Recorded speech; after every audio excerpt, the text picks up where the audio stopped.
حضرت جابر رضی اللہ عنہ بن عبداللہ روایت فرماتے ہیں، نبی صلی اللہ علیہ وآلہ وسلم نے ایک مرتبہ اپنے گھر والوں سے سالن کا پوچھا۔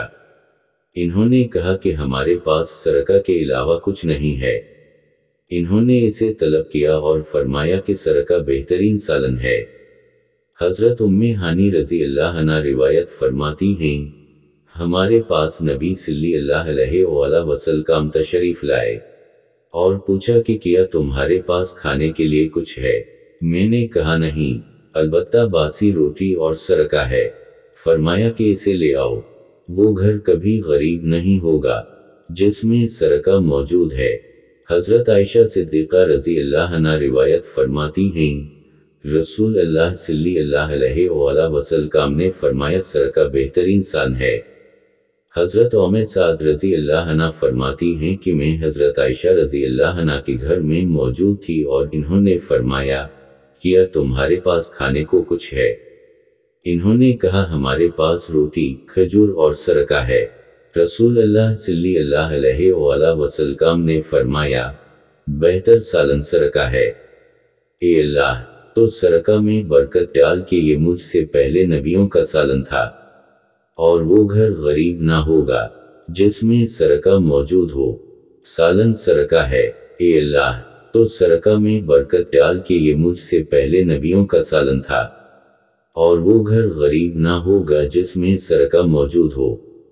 حضرت آدم علیہ السلام بحشت سے زمین پر تشریف لے آئے تو بارگاہ خداوندی میں عرض کیا کہ خدایا میں یہاں نہ تو ملائکہ کی تسبیح و عبادت کی آواز سن سکتا ہوں، نہ ہی کوئی عبادت خانہ نظر آتا ہے جیسا کہ آسمان میں بیت المعمور دیکھتا تھا جس کے ارد گرد ملائکہ طواف کرتے تھے۔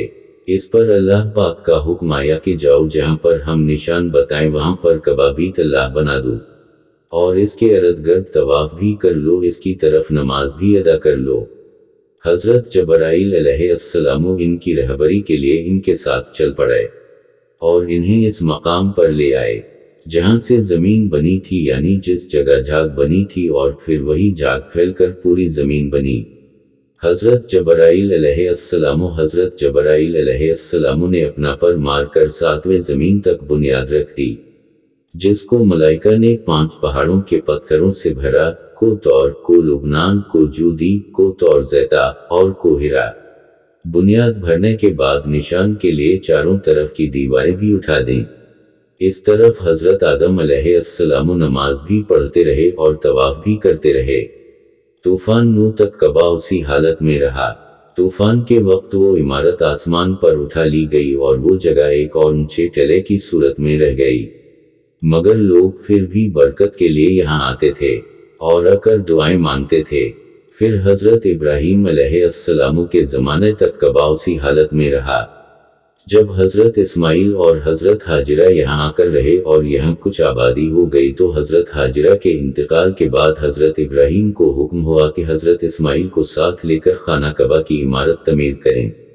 اس کی نشانی اس طرح کی گئی کہ ایک بادل کا ٹکڑا بھیجا گیا تاکہ اس کے سایہ سے کعبہ کی حد مقرر کی جائے۔ حضرت جبرائیل نے اس سایہ کی مدد سے خط کھینچا اور حضرت ابراہیم علیہ السلام نے اس خط پر اس قدر کھدائی کی کہ بنیاد آدم نمودار ہو گئی۔ پھر اس پر عمارت بنائی۔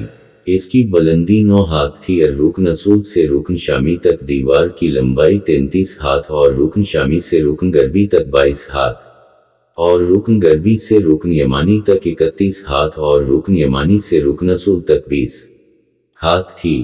اس طرح خانہ کعبہ کی عمارت مستطیل کی شکل میں بنی۔ حضرت ابراہیم نے خانہ کعبہ کے اندر ایک تغارسہ بنایا تاکہ کعبہ کے لیے جو نذرانے اور تحفے آئیں وہ اس میں رکھے جا سکیں۔ اس کے دروازے 2 تھے، ایک داخل ہونے کے لیے اور ایک نکلنے کے لیے۔ کعبہ بنانے والے حضرت ابراہیم تھے اور ان کو گار اور پتھر اٹھا کے دینے والے حضرت اسماعیل تھے۔ اس دفعہ اس کی تعمیر کے لیے 3 پہاڑوں کے پتھر لائے گئے۔ بعد میں اس عمارت میں کچھ تبدیلیاں بھی کی گئی۔ اس کی اونچائی مزید بڑھائی گئی۔ دروازہ بھی 2 کے بجائے 1 کیا گیا۔